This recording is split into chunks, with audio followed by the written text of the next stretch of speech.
Bukannya macam you kahwin, sakinah terus. You have to build it. Interestingly, ini memang diberikan sequence-nya itu secara sengaja. It is by design.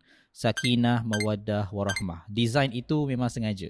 As a counselor perkahwinan, you look at it and you nampak sakinah tu didahulukan. The first thing is sakinah dulu.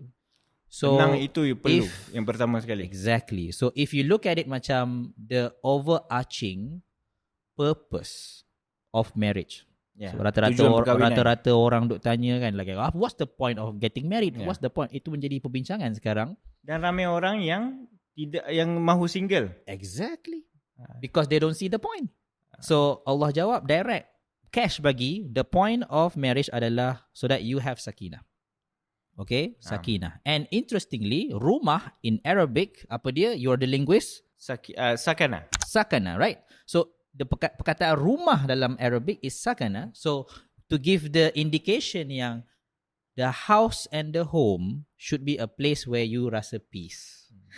So the first thing kita kena lihat adalah sakinah. So sakinah ni, very interestingly, I think I heard Numa Ali Khan talked about this in one of his podcasts or khutbah, I cannot remember which one.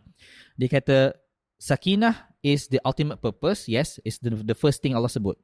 And then it's not something yang happen automatically. Bukannya macam you kahwin, sakinah terus. You have to build it. You have to build it. Who has to build it? Is it the man or is it the woman? It cannot happen without both. Okay. It cannot happen without both. Because you both have to build it.